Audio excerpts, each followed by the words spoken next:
안녕하세요. 믿음의 습관 박형일 목사입니다. 저희가 오늘부터는 아니고 특별한 좀 강좌를 준비해 보려고 합니다. 중요한 이슈들이나 우리가 좀 생각해 봐야 하는 문제들, 이런 것들을 좀 나누려고 하는데요. 어떤 채널을 이용을 하는 게 좋을까 고민을 하다가 이렇게 좀 라이브 방송을 통해서 우리가 하나씩, 한 꼭지씩 살펴보면 좋겠다라는 생각을 했습니다. 제가 왜 이렇게 생각을 했냐 하면, 돌아오는 12월 6일은 프랑스의 페트 드 라 라이시테라고 하는 기념일이에요. 그거는 정교분리법이 제정되고 그것을 기념하는 그런 행사입니다. 한국에서도 지금 이슈가 좀 되고 있죠. 그리고 한국에서 이슈가 되고 있는 이 문제는 가볍게 넘어가기보다는 계속해서 우리가 대화할 수 있도록 기초가 되고, 또 이렇게 시작에 물꼬를 열어두면 좋을 것 같다라고 하는 마음에서 준비를 좀 하게 됐습니다. 이렇게 강좌를 열게 되는 것은 지금 일단은 시리즈로는 몇 개가 예정이 되어 있고요. 앞으로 이제 어떤 방식으로 이걸 계속 이어나가게 될지는 계속 고민 중에 있습니다. 한국 같은 경우에 교회들이 많이 있는데, 교회들이 있지만 교회들 가운데에는 어떤 종교 활동에는 집중하고 있지만 좀 이렇게 왜 존재해야 하느냐에 대해서는 스스로 답을 하지 못하는 경우를 종종 보게 됩니다. 조금 그런 부분들이 안타까웠고요. 그리고 우리가 이런 것들을 생각해 보아야 예배의 본질이 무엇인지를 이야기할 수 있을 것 같아요. 그래서 오늘은 예배는 아닙니다. 성경 공부도 아니에요. 우리는 강의를 들을 겁니다. 자료를 살펴볼 거고요. 생각을 해볼 거예요. 그래서 우리가 어떤 모습으로 나아가야 할지를 함께 살펴볼 수 있으면 좋겠습니다. 좀 개인적으로는 목회자들이 어떤 종교의 전문인이죠. 근데 그게 예전하고 지금하고의 기능이 좀 달라진 부분이 있는데, 그런 부분들이 좀 이슈가 되지 못하고 있다가 이제는 한번 이렇게 앞에 드러나게 되는 시기가 되지 않았나 생각을 하게 됩니다. 왜 그러냐면, 예전에는 저만 하더라도 교회에 가면 평소에 잘 보지 못하는 그런 것들을 경험할 수 있는 장소였습니다. 대표적으로는 이제 전도라고 해서 교회에 사람을 불러오는 활동을 위해서 제가 제일 좋아했던 거는 인형극이었어요. 어떤 사람이 와서 무슨 어떤 이야기를 한다, 거기에는 별로 관심이 없었고, 인형극 팀이 온다 그러면 거기 앞에 가서 연극을 보고 또 재미있어 했던 시간들이 있습니다. 즐길 것이 없었고, 또 이게 안전하고 건전하게 같이 모여서 뭔가를 할 수 있는 기회가 잘 없었죠. 그렇기 때문에 더더욱 이제 교회라고 하는 기관이 어떤 엔터테인먼트적인 활동을 제공하는 그런 기능을 감당했습니다. 물론 목적은 사람을 많게 하는 그것이었죠. 다른 목적은 아니었어요. 왜냐하면 그때는 전도라고 하는 것이 곧 사람이 많아지는 것이다 라고 하는 이해로 거의 일치화됐기 때문입니다. 근데 과연 그럴까? 그 부분에 대해서는 생각이 필요한 거죠. 우리가 교회를 바라볼 때 지금 이 교회가 왜 존재하고 어떻게 존재해야 하는가, 앞으로 어떻게 나아가야 하는가, 이런 부분들에 대해서 좀 고민을 잘 해볼 필요가 있겠습니다. 이 부분이 혼동되면 어떤 목회자가 왕이 되고 그 왕을 중심으로 경제 공동체가 만들어지는 듯한 활동들을 하게 될 거예요. 대표적인 사례로 전광훈 씨가 있죠. 굉장히 독특합니다. 전광훈 씨를 중심으로 그 주변에 있는 사람들은 정식 목회자는 아니에요. 그런데 교회와 동떨어진 다른 활동들을 합니다. 그런데 거기에 대한 반응도 좀 재밌죠. 교회가 명백하게 아니고 교회가 아니라는 명백한 증거들이 나타나고 있음에도 불구하고 공식적인 이야기가 나오지 않는 거예요. 이 말은 뭐냐? 죽었다는 거죠. 교회의 기능으로서 한 부분이었던 양심의 외침이라고 하는 영역이 지금은 죽었다. 그럼 무엇이 교회의 그 기능, 양심으로서 외치게 하는 기능을 죽게 만들었느냐? 그거는 교회 안에 침투한 권위주의죠. 내가 몇 년 차고 내가 이만큼이고 내가 이런 능력이 있는데 너희들이 감히 목소리를 내? 누구도 그런 명백한 말로써 압박하지 않아요. 그러나 그 안에 팽배한 분위기와 조직으로서 양심의 외침을 억압하는 거예요. 그걸 말하는 게 바로 사회학에서 에밀 듀아켐이라고 하는 학자가 이야기했던 이야기였습니다. 그리고 오늘날 교회가 교회의 기능을 잘 하지 못하는 부분에 있어서 우리가 좀 고민을 해봐야 되는 건 교회가 사회학적인 기능이 너무 약하다는 거죠. 그러니까 교회가 이 사회 구성원 안에서 머물고 있다. 이거 자체를 이해 못하는 경우도 있는 것 같아요. 자주 있는 것 같아요. 교회는 사회 밖에 존재하는 것이 아니라 사회 안에 존재하는 겁니다. 그리고 그 사회 안에서 기능을 하고 있는 거예요. 하지만 사회를 구성하고 있는 일반 정부 조직이 할 수 없는 기능을 특별히 교회 조직이 더 할 수 있는 거죠.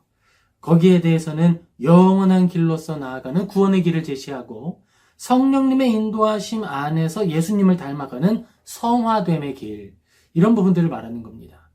세속의 정치, 일반 정치에서는 인간 이하의 일들이 무엇인지를 규정하고 그것을 억제하고 또 심판 징계함으로써 인간이 인간 이하의 영역에 떨어지지 않도록 선을 만드는 거예요. 교회는 인간으로서 가장 탁월한 역할을 바라보고 추구하고 영위할 수 있도록, 향유할 수 있도록 알려주고 가르치고 도와주는 것입니다. 그렇게 공동체를 이루어 가는 거예요. 바로 그 부분에 대한 이해를 조금 더 갖고자 하는 거죠. 그런데 이러한 영역을 이야기할 때는 설교는 적합하지 않아요. 왜냐하면 설교는 성경을 이야기하는 것이고 설교라고 하는 것 자체의 행위의 목적으로서 복음 전파가 있는 거예요. 그래서 복음의 전파, 예수님을 드러내고 십자가를 드러내는 일에 보탬이 되지 않는 일은 하지 않아야 되겠죠. 그러니까 이러한 내용들을 설교에서 다루기보다는 별도의 강좌로서 진행을 하게 되는 것입니다. 그럼 이 강좌의 목표는 무엇일까요? 이 강좌의 목표는 교회의 영역과 정치의 영역을 나누어 내는 거예요. 지금은 그게 우리의 사고회로 안에서 하나로 너무 뭉쳐져 있어요. 구름처럼 두루뭉술하게 되어 있어요. 그것들을 이렇게 부위를 나눠보는 것이죠. 부위를 나눠서 이런 영역들을 우리가 어떻게 받아들일 것인가, 이런 영역은 어떻게 받아들일 것인가, 마치 송아지에 또는 고기의 여러 부위를 나누고 각 부위에 알맞은 요리 방식을 따라서 취급하는 것처럼 인간이 살아가는 삶의 영역과 우리의 사고 영역 안에서 존재하는 다양한 분류를 나누어 보고, 그럼 각 분류를 우리가 어떻게 합당하게 취급하고 다루고 생각하고 결론 맺을 수 있는지를 생각해보고 헤아려 보려고 하는 거예요. 첫 술에 배부를 수 없겠죠. 우리는 이 영역을 다루면서 먼저는 전체적인 개괄을 해보려고 합니다. 프랑스 라이시테 축제 기념 학술 강의안입니다. 건강한 정교 분리를 위한 신학적 사회학적인 과제, 이렇게 가면 좋을 것 같아요. 한국 기독교의 공공성 회복을 위한 제언입니다.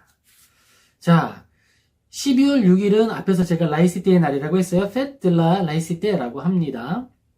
이것은요, 1905년도에 정교 분리법이 제정을 된 거예요. 그리고 그것을 이제 120년을 기념하는 행사로서 올해 2025년도에 치러지게 됩니다. 지금 우리에게 있어서 왜 이것이 중요한가? 교회가 교회의 역할을 벗어나려고 하고 교회가 학교라고 하는 기능을 흡수할 때에 나타나는 반작용이, 그리고 그런 단점들이 드러나고 있기 때문입니다. 명확하게 이 영역을 구분하지 못하는 사람들이 학교 재단을 흡수하게 되고, 이런 영역에 구분 없이 교회 안에서 자기의 정치 소견을 마치 복음인 것처럼 속여서 이야기하는 것들을 보게 될 때 우리는 그것이 복음의 오염이다라고 목회자로서 이야기를 할 수 있는 거예요. 정교분리의 원칙은 우리에게 있어서 굉장히 중요한 주제가 되었습니다. 특별히 일부 기독교 집단, 아까 제가 말씀드렸던 사실은 부족하다라는 말보다는 이제는 새로운 요소가 우리에게 요구되고 있는 거예요. 그리고 그 요구를 아직 충족시킬 준비가 안 된 거죠.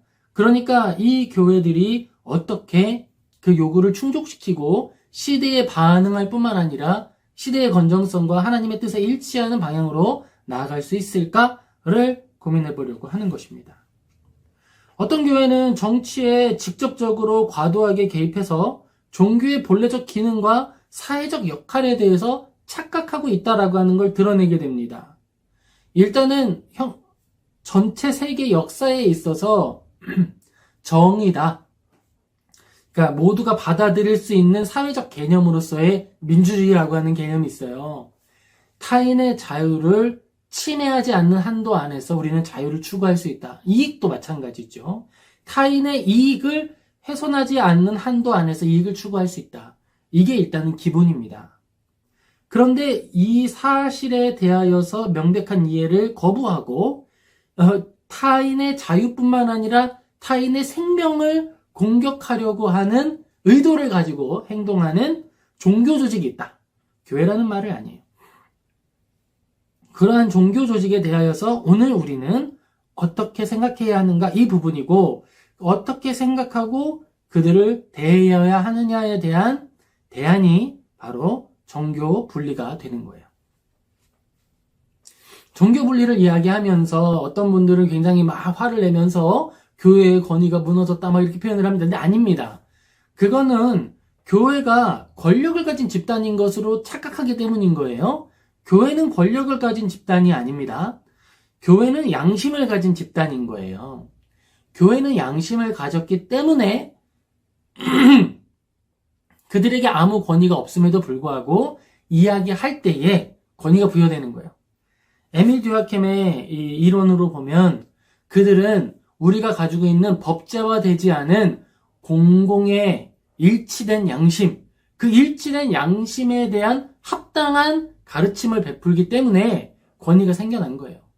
물론 이것을 종교적으로 조금 더 이야기를 하면 성경에 일치할 뿐 아니라, 왜냐하면 성경은 하나님께서 이 땅을 통치하는 것을 이야기하고 또 이 땅 가운데 하나님이 어떠한 뜻을 원하시는지를 알려주는 책이기 때문에 성경을 이야기하면 이 모든 것이 충족된다고 신앙인은 믿는 거예요. 그런데 우리가 이 신앙이라는 영역 밖에서 교회를 볼 때는 어떻게 되는 거죠? 교회 밖에 있는 사람도 교회는 존중해야 되는 거예요. 그렇죠? 그게 교회의 영광이잖아요. 교회가 맛을 잃어버리고 색을 잃어버렸을 때 길가에 버려진 소금처럼 짓밟히게 된다라고 하는 표현 자체는 교회가 교회의 기능을 제대로 하지 못하는 것 자체가 교회라고 하는 영광된 이름을 훼손하는 일이다라고 하는 의미를 포함하고 있는 거예요. 그러니까 우리는 교회를 생각할 때 믿음 안에서 생각할 뿐 아니라 믿음 밖에서도 바라볼 수 있어야 하는 것이죠. 나는 신앙을 가지고 있고 내가 신앙을 가져서 내가 하는 행동이니까 모든 것이 옳다. 이런 문제가 프랑스에 있었기 때문에 이 종교 분리라고 하는 법이 나타나게 된 것입니다. 내가 신앙심을 가지고 있다라고 하는 이유가 내가 저지른 모든 범죄에 대하여서 면죄권을 줍니까? 아니죠. 그거는 무정부주의로 하는 거예요. 우리가 가지고 있는 신앙의 양심 그리고 신앙의 신념들도 국가의 법 아래에 머무는 것입니다. 그러나 언제나 국가의 법에 아래 머무는 건 아니죠. 그럼 어떠한 경우에 우리가 국가의 법에 대해서 저항할 수 있을까요? 국가의 법이 명백하게 정의를 훼손하고 특별히 이웃, 연약한 자들의 생명을 훼손하려고 할 때 저항하는 거예요. 이러한 부분에서 우리가 조금 더 차차 세밀하게 살펴보도록 하겠습니다. 이처럼 종교라고 하는 것이 면죄부가 아니다라고 하는 이 관점을 우리가 먼저 하나 확실하게 했습니다. 한국교회의 건강한 공공성을 회복해야 된다라고 하는 거예요. 그럼 공공성을 누가 훼손했느냐라고 이야기를 할 때에는 제가 권위주의자들이 훼손을 했다라고 이야기를 했습니다. 그들이 자신의 권위를 더더욱 드러내기 위하여서 다른 옳은 말들을 막아서고 거부하고 그리고 자기들이 가졌다라고 착각하는 권력으로 짓밟아 놓은 것을 통해서 지금 이런 죽어있는, 양심이 죽어있는 종교 단체가 되어버렸다라고 하는 거죠. 우리는 비난을 하려는 게 아니에요. 비난이 아니라 정확하게 진단하고 그리고 사회학적으로 또 신학적으로 대안을 찾아보자라고 하는 이야기를 시작하는 것입니다. 특별히는 이 기독교가 인류 사회에 예수님 다시 오실 때까지 이 땅 유지해야 되거든요. 그게 그리스도인의 사명이거든요. 그렇기 때문에 우리가 지금까지 사람이 고안해낸 정치체계 중에서 민주주의가 가장 건전하다라고 신뢰하면서 그것을 옹호하고 거기에 함께 협력하는 것으로서의 기독교를 이야기하려고 하는 거예요. 또 언제든지 민주주의라고 하는 것은 다수의 선택을 존중하려고 하는 거니까요. 왜냐하면 다수는 그들 가지고 있는 공공의 가치를 공유할 것이다 라고 하는 막연한 기대가 사실 들어있는 거긴 합니다. 여기에 대해서 조금 우리가 더 생각을 해본다면 민주주의가 잘못 오염되면 아주 가장 민주적인 방식으로 사회가 자살할 수 있다, 스스로 죽을 수 있다라는 말도 할 수 있을 거예요.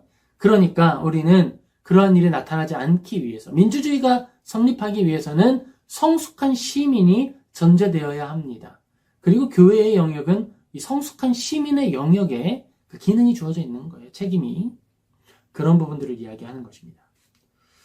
자, 핵심 개념의 신학적인 정리. 자, 우리 정교 분리와 하나님의 공공 통치 부분을 생각을 해볼게요. 아까 정교 분리를 이야기하면 교회 권위가 무너지는 것이다. 교회가 힘을 잃어버리는 것이다. 국가가 종교를 압박하는 것이다. 뭐 이런 표현들을 쓰는 분들이 있는데 다 오해라고 말씀드렸습니다. 그거 아닙니다. 자기들이 독선적으로 하고 싶은데 그걸 못하게 막는다고 해서 정부가 억압하는 게 아니죠. 그동안 종교라고 하는 영역 안에서 정치를 향해서 부당한 권력을 사용했기 때문에 그 부당한 권력이 제한될 수 있도록 선출된 권력으로서 행동하는 거예요.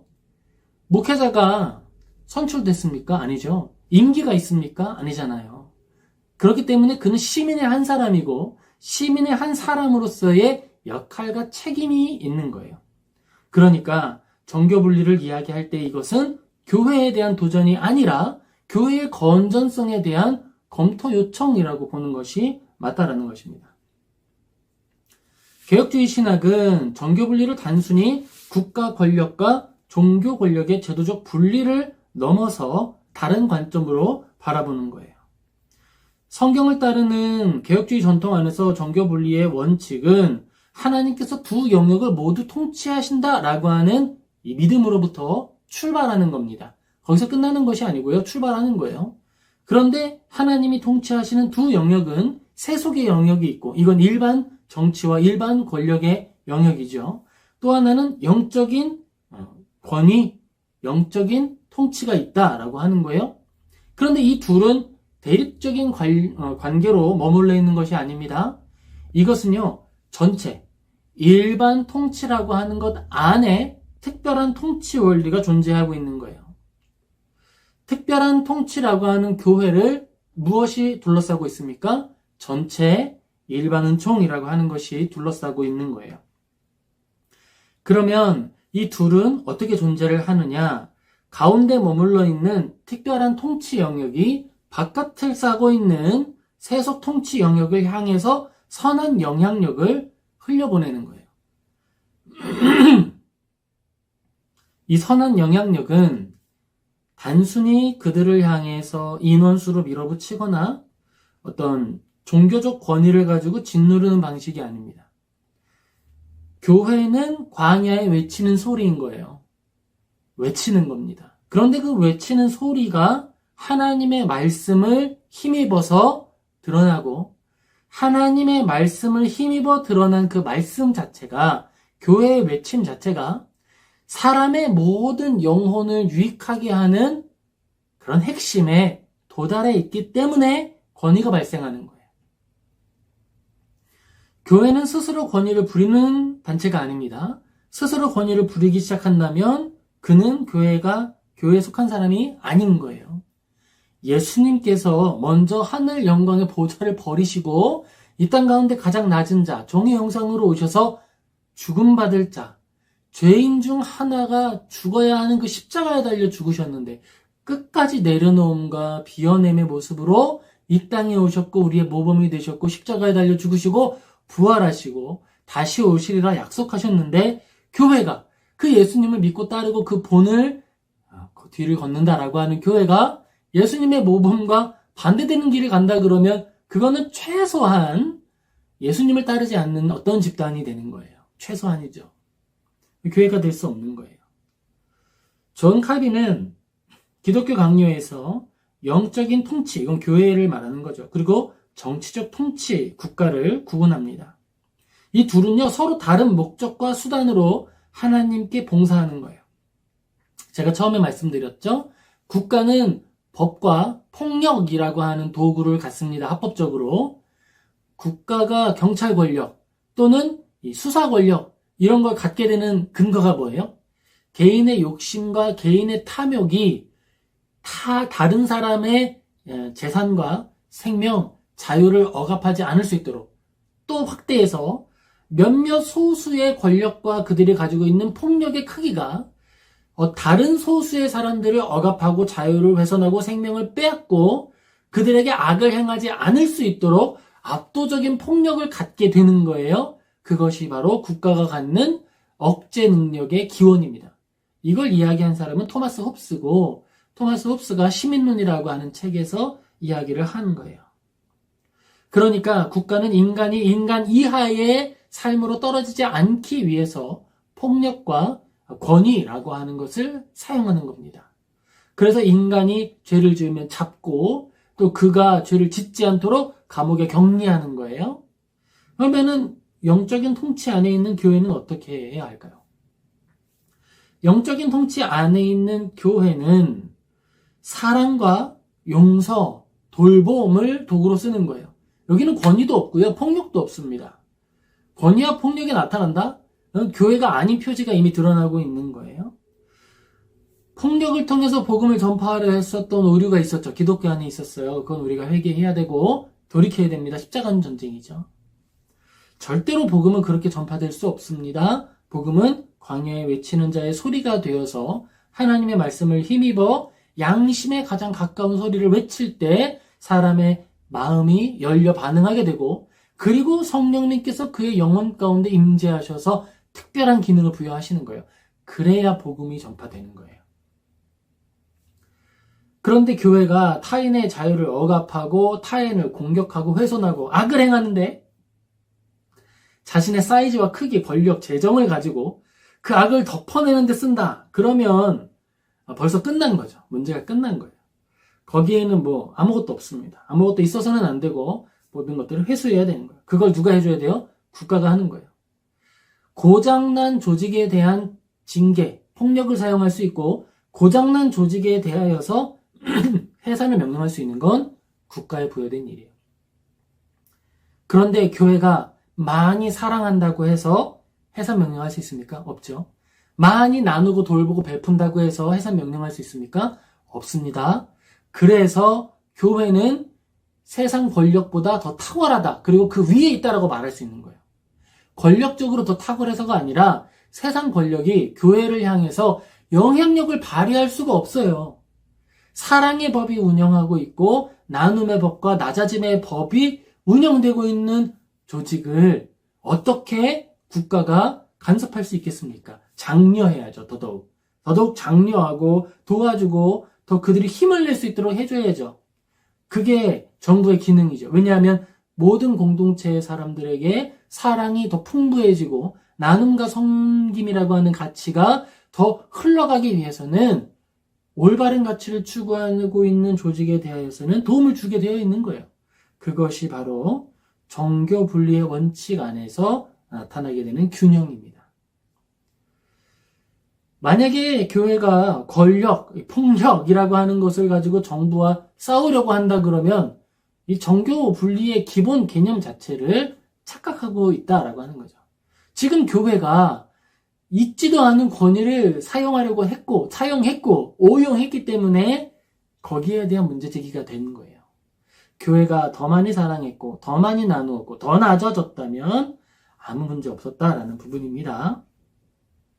자, 존 칼빈은 이 두 가지를 나누었습니다. 교회와 국가를 나누었어요. 교회와 국가가 가지고 있는 통치 도구가 다르다는 겁니다. 정부는 법, 그리고 그 법을 이루기 위한 폭력으로서의 경찰, 공권력이죠. 공권력이 있고 또 위아래를 나누는 명백한 권위 조직을 가지고 있는 거예요. 교회는 다르죠. 교회는 권위 조직을 가져서는 안 됩니다. 그럼 교황주의 되는 거예요. 교회는 사랑의 법을 가지고 양심을 추구할 수 있도록 도와야 됩니다. 마치 광야에 외치는 소리처럼 외쳐야 한다라고 거듭 강조하고 있습니다. 국가가 교회의 신앙 영역을 침해하는 것이 아니라 오히려 교회가 그간 침범해 왔던 영역에 대하여서 명확한 선을 긋는 것이 바로 정교분리다라고 하는 겁니다. 정교분리가 그러면은 프랑스에서 왜 나타나게 됐을까요? 역사 속에서 이게 대안적인 사례로서 나타난 건데 120년 전에 프랑스에는 1789년 그리고 프랑스 혁명 이후에 문제가 제기된 것을 통해서 1905년도에 법이 제정이 된 거예요. 프랑스 혁명 이후에 카톨릭이 가지고 있는 어떤 능력들, 권력들을 가지고 사회에 투영하려고 하는 시도를 했습니다. 그때 문제가 많이 나타났어요. 그리고 그러한 문제들을 극복하기 위한 대안으로서 정교분리법이 선포됐습니다. 세 가지 핵심 요소가 있습니다. 그것은요, 국가는 중립이다. 종교의 자유를 보장해야 된다. 그리고 공공의 영역이 종교가 아니다. 그러니까 종교는 개인의 영역에 있는 것이다. 그러니까 양심의 영역에 있는 것이다. 라고 이야기를 한 것입니다. 한 번 더 보기로 하고 일반 은총과 공공 신학에 대해서 이야기를 좀 해보겠습니다. 일반 은총은 개혁주의 전통 안에서 종교와 사회를 연결하는 이 핵심이 되는 거예요. 아까 말씀드렸죠? 일반적인 은총의 큰 틀 안에 특별한 은총이 있다. 일반적인 은총이 훼손되면 어떻게 될까요? 전쟁과 기근이 있고 악인들이 선한 이들을 핍박하는 것이 일반 사회의 현상이 되어버리면 거룩하고 경건한 신앙생활을 할 수 없게 됩니다. 신앙인들은 땅속으로 숨어야 되거나 산으로 도피해야 되고요.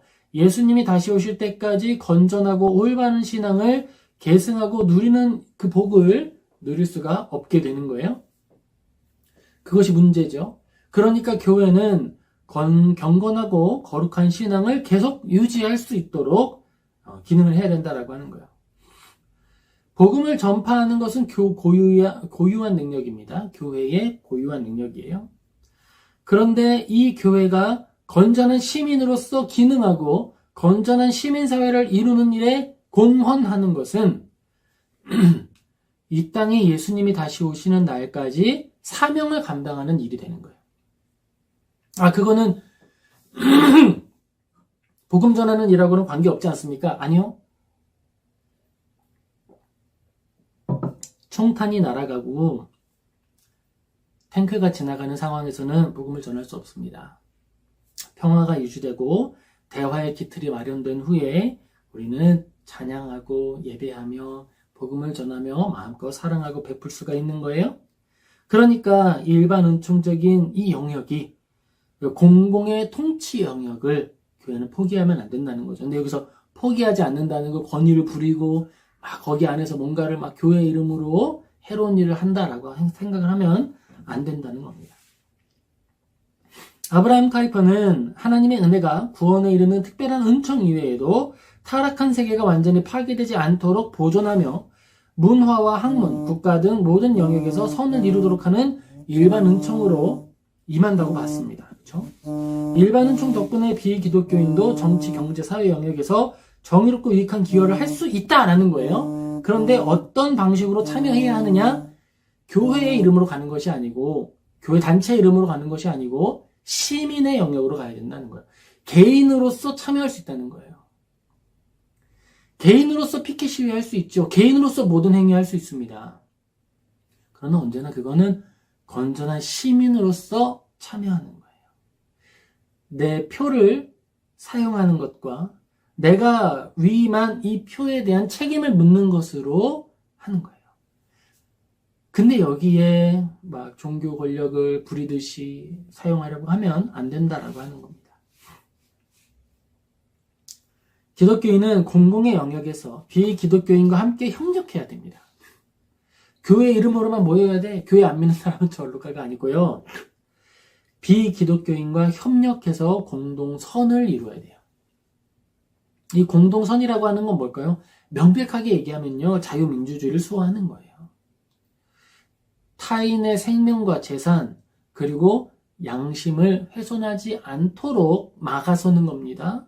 누구든지 타인의 생명이나 재산, 정의를 훼손하려고 행동했을 때 거기에 대한 책임을 물을 수 있는 거예요. 물어야 하고요. 그 일이 공공의 선을 이루는 겁니다. 오늘날 교회가 이루고 있는 많은 죄에 대하여서도 책임을 묻고 질문해야 돼요. 그러한 질문들이 다양히 나타날 수 있는 환경이 마련되는 것이 양심적인 조직이 되는 거예요. 공공의 신학이다라고 할 때에는 이런 방식으로 교회가 공공의 영역에서 제 기능을 하는지 못하는지 판단하고 제 기능을 할 수 있도록 로드맵을 제시하고 실제로 제 기능을 하는 것에 대한 교육을 2차, 3차로 이루어져 가는 것이죠. 목회자로부터 아래로 내려가든 아니면은 이 새신자로부터 목회자로 이렇게 성숙의 단계를 따라 이루어지든 관계없어요. 순서는 관계없지만 모든 사람들이 알 수 있고 상식의 개념으로서 이해할 수 있도록 전파하는 것, 그것이 바로 공공신학의 책임이라고 할 수 있겠습니다.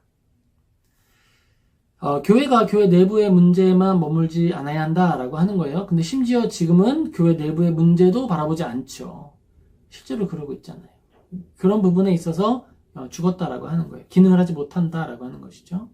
국가 정책, 정의, 실현, 사회 통합 등의 공적인 영역에서 성격적 통찰과 윤리적 기준을 제공하며 책임 있는 역할을 수행하도록 독려하는 신학적인 실천이 이루어져야 한다. 그리고 그것이 바로 공공신학이다라고 이야기를 하는 겁니다. 정교분리는 곧 교회가 국가 권력을 직접 휘두르지 않으면서도 공적인 담론에 참여하여 예언자적인 목소리를 내는 길을 열어준다라고 하는 거예요. 국가 권력을 직접 휘두르려고 나서는 순간 그것은 제재 대상이 되어야 하는 거예요.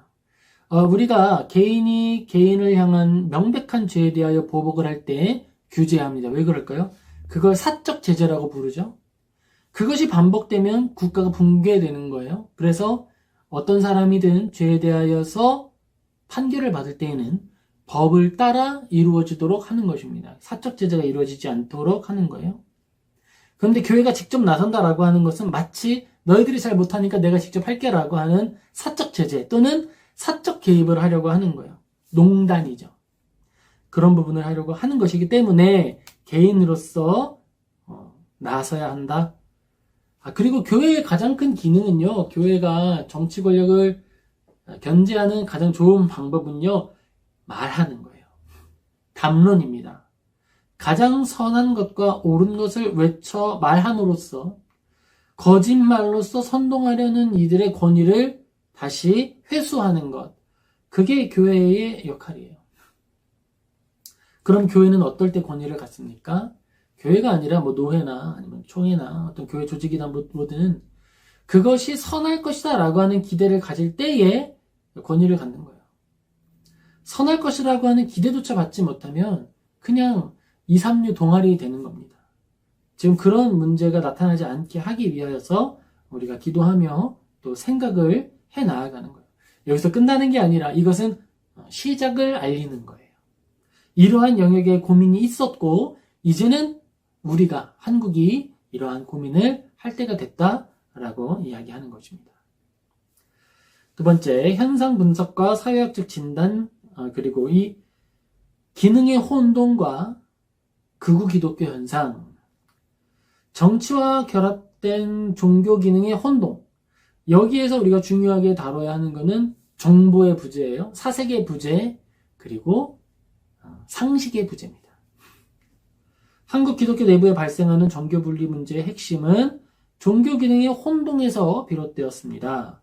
에밀 디르켐의 관점에서 볼 때 종교의 1차적 기능은 집단의식을 강화하는 거예요. 이 집단의식이다라고 하는 것은 공동체의 양심이에요.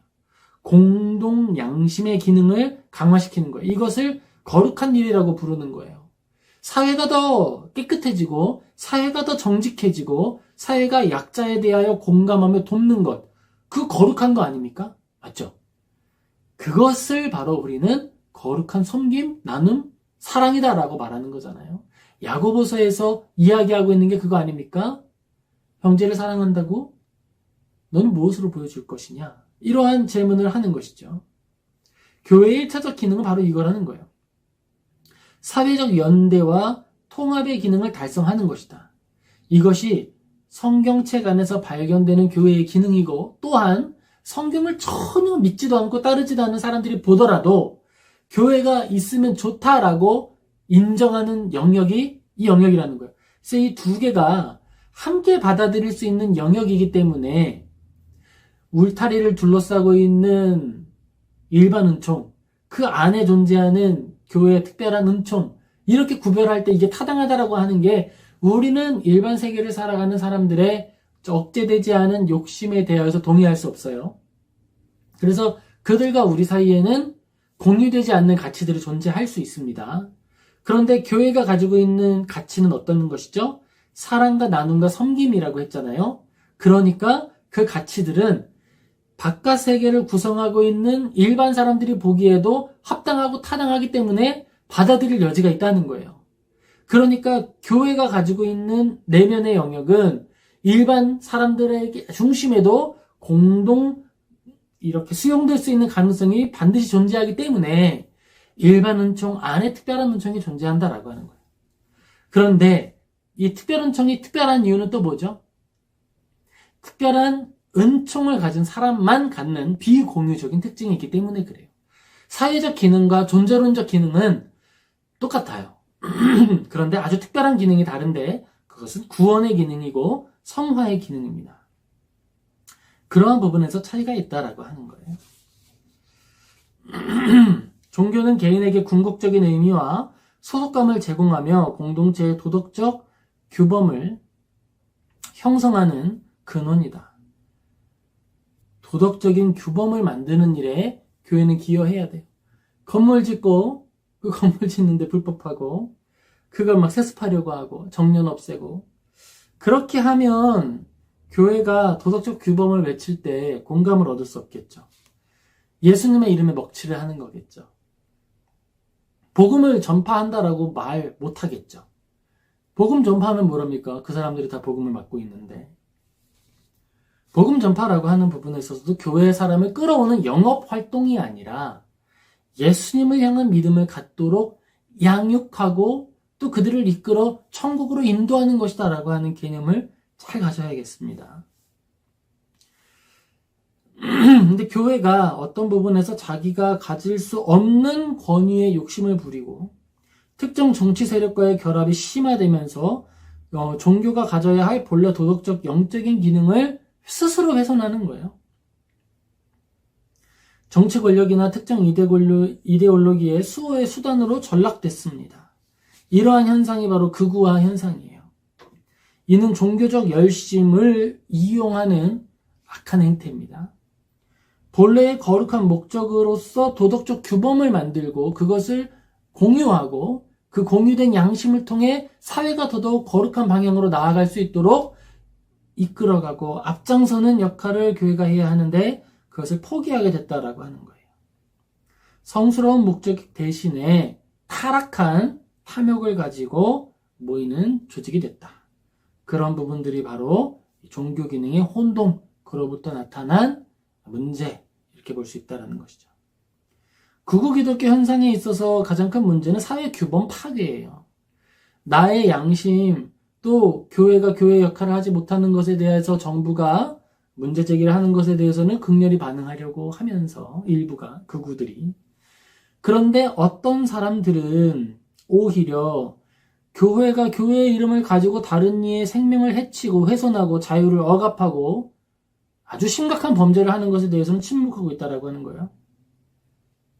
이것은 그야말로 사회 암적인 존재가 돼버렸다라고 하는 걸 말하는 거예요. 모든 교회가 아니라 극우 교회가. 극우 기독교 현상은 기독교 사회의 민주적인 규범과 사회, 그러니까 세계적인 차원 안에서 세계 역사에서 이루어지고 있는 국가 운영의 건전한 모범 사례들을 적극적으로 대적하고 있는 거예요. 그러니까 양심도 없고, 양심만 없으면 상관없는데 또 뭐가 없습니까? 부끄러움도 없는 거죠. 양심으로서 우리가 어떻게 선한 것을 추구해야 할까라고 분별하는 것이 탁월한 능력이었다면, 도덕적 규범을 제시하는 교회의 본래적 탁월함이었다면, 이걸 포기한 건 옛날이고 뭐도 없는 거예요.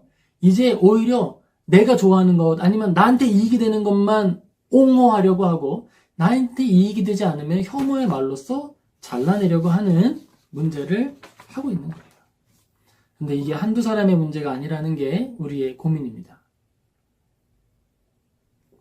어떤 사람들은 점잖은 척을 하죠. 그리고 권위를 갖습니다. 권위를 갖고 아주 명백한 사건에 대한 범죄가 있는데 본인이 그 사실에 개입을 했는데 그 사실에 대한 반성을 하거나 회개를 하거나 하질 않는 거예요. 그리고 자기가 가지고 있었던 권위를 가지고 연약한 자들을 향해 공격합니다. 뒤로 조용히 공격을 하는 거죠. 야, 네가 미안하다고 네가 사과해. 네가 잘못했잖아. 아니요. 정신 나간 사람아, 네가 잘못한 거예요. 죄를 지었으면 그건 권위에 관계없이 죄 지은 사람이 책임을 지어야 하는 거예요.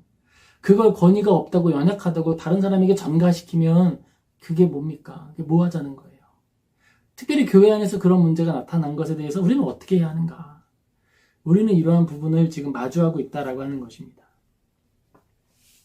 불경한 것이죠. 그건 옳지도 않을 뿐만 아니라 사악한 일이에요. 사악한 일이 종교의 이름으로 나타나고 있다. 그것이 극우 현상이고 또 다른 의미에서는 권위주의 현상이다라고 하는 것입니다. 역사적 대안에서의 라이시 때 이것을 한 번 더 분석을 하도록 하겠습니다. 아까 말씀드렸다시피 1905년도에 법이 만들어졌고 법이 만들어진 근거와 그 원인이 됐던 사건은 1789년 프랑스 혁명 이후에 있었던 카톨릭의 개입이었습니다. 그리고 카톨릭의 무분별한 개입과 사악한 일들에 대하여서 시민들이 법을 만들고 국가와 종교가 각자의 영역에서 일을 해야 한다 라고 이야기했다라고 말씀드렸습니다. 국가가 종교를 사적인 영역, 그 양심의 영역으로 제정해 준 이유는요, 종교를 가지고 있는 사람들이 정치와 또 이 폭력을 사용할 수 있도록 훈련받을 사람들보다 탁월하지 않기 때문이라는 것도 고민해 볼 필요가 있는 거예요. 여기서 탁월하지 않다는 건 기능이 다르다는 거예요. 이 권한이 강력하기 때문에 미사일을 어떻게 다룰 것인가, 전쟁을 어떻게 수행할 것인가, 어떻게 도둑을 제압하고 그들을 수감할 것인가, 이런 거는 아주 전문적인 영역이거든요.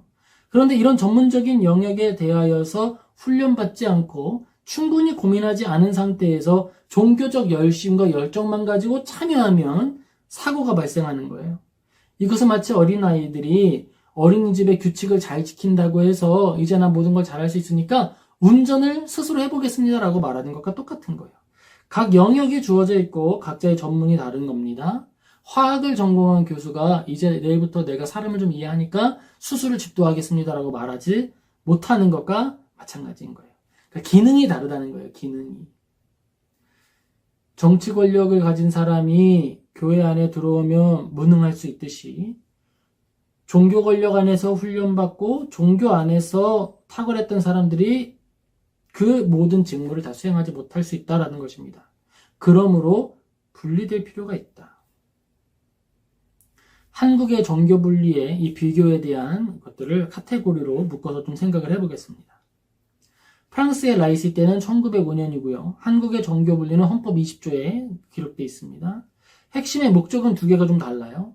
프랑스는 국가 권력에서 종교의 정치적 영향력을 배제하고 중립을 확보하는 거예요.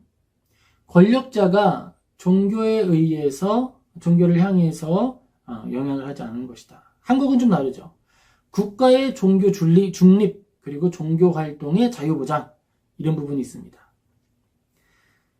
프랑스 같은 경우에는 모든 것을 아래서부터 짜 올렸습니다. 시민의 역할, 시민의 기능, 시민의 자유 이런 모든 부분들을 혁명을 통해서 만들어 왔어요. 시간이 오래 걸렸고요. 대가를 많이 치렀죠.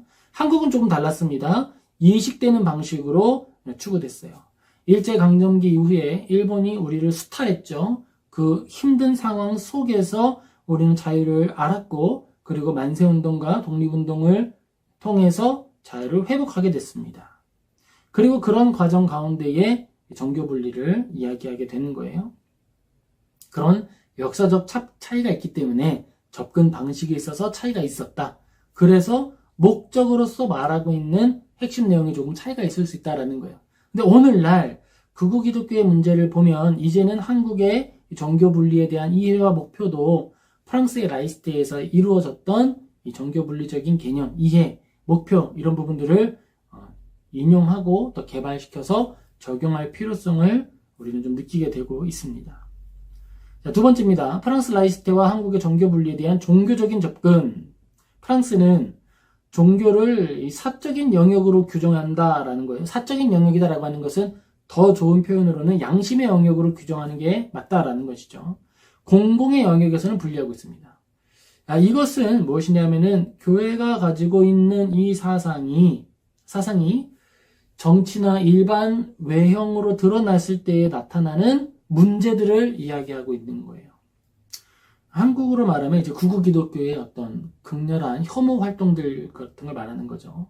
그냥 종교적 신념을 가지고 그 종교적 신념 안에서 추구하는 목표를 잘 갖추면 좋아요. 왜냐하면 사랑으로, 돌봄으로, 나눔으로 이런 것들을 더 배양하면 좋은데 여기서 뭘 배설하고 있는 거예요? 혐오를 배설하고 있는 거예요. 자기의 정당성을 드러내기 위해서 혐오만 배설하고 있습니다. 자기 주변에 똥을 쫙 뿌려놓고 사람들이 다가오지 않는다고 좋아하고 있는 거예요. 그러한 것들을 막아야 한다. 그것이 프랑스 라이스트입니다. 한국의 정교 분리의 종교적인 접근에서는 종교의 자유를 보장해라. 국가와 종교의 상호 불간섭을 강조하고 있습니다. 이것은 이제 한국이 초기 기독교, 이제 한국의 기독교가 처음 전파될 때에는 한국은 순교 국가였어요. 완전히 그냥 사람 다 죽이는 그런 국가였어요. 합정동에 가면 절두산이 있지 않습니까? 그리고 그 앞에 선교사님들의 묘역이 아직도 있습니다. 한국에 가지고 있었던 아주 명백한 오류들이에요.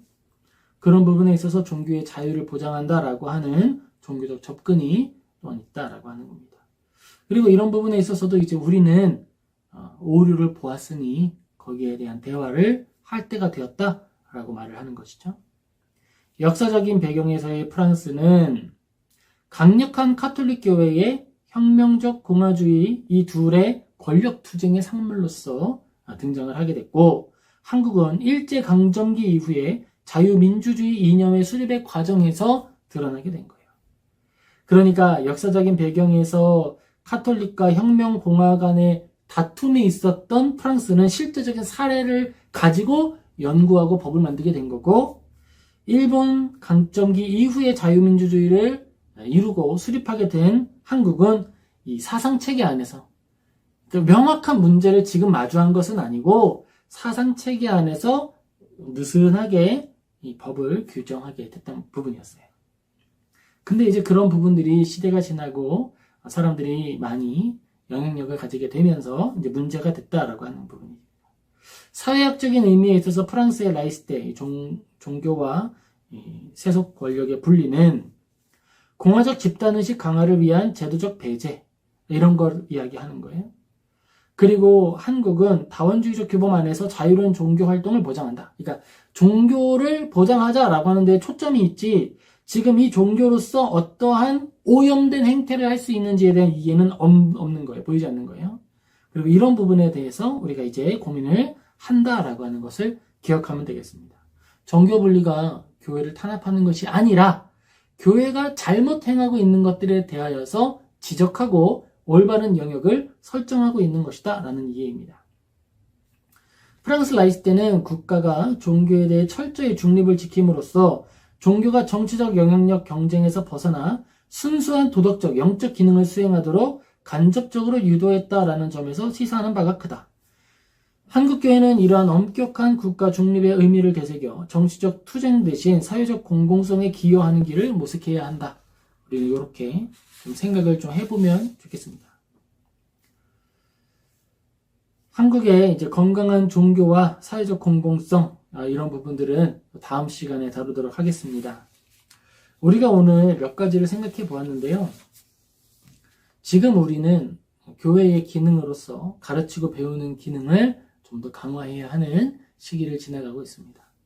특별히 아무것도 생각하지 않고 내 기분에 맞지 않고 내 사상하고 다르면 혐오를 뿌려대는 그런 행태에는 휘둘리지 않으셨으면 좋겠습니다. 세계의 역사가 어떤 방향으로 흘러갔느냐, 민주주의가 어떤 배경으로 만들어졌고 무엇을 추구하는 것이냐라고 하는 이해를 가지면 교회가 어떻게 이 사회에 기여하고 또 교회에 소속된 성도로서, 시민으로서 그 두 가지의 정체성을 가진 우리가 어떻게 건전한 역할을 감당할 수 있을지에 대해서도 스스로 생각하실 수 있을 거예요. 교회의 기능입니다. 이것은 복음을 하는 것이 아니라 고민에 대하여서, 그리고 우리가 마땅히 생각해야 할 정당한 주제들에 대하여서 이야기를 나누는 거예요. 앞으로 계속 이런 부분들을 조금씩 다루게 될 텐데, 이것이 광야에 맺히는 소리가 되어서 필요한 이웃들에게 전달될 수 있게 되기를 소망합니다. 다른 것을 바라는 것은 없어요. 공정하게 생각을 해보자고요. 무엇이 옳은지 생각을 해보자고요. 피해자에 대하여서 더 큰 악으로 갚는 그런 문제들을 이제는 우리 때에서 끊어낼 수 있으면 좋겠습니다. 이렇게 서로 사랑하기를 힘쓰고 더 섬세한 방식으로, 아주 섬세한 방식으로 생각을 조밀조밀하게 해서 이웃을 섬기고 세우고 나라를 윤택하게 하고 또 주님 다시 오시는 그날까지 경건하고 거룩한 신앙생활을 향유할 수 있도록 준비하고 자리를 베푸는 그런 교회 되기를, 그런 성도 되기를 예수님의 이름으로 축복합니다. 아멘. 같이 기도하겠습니다.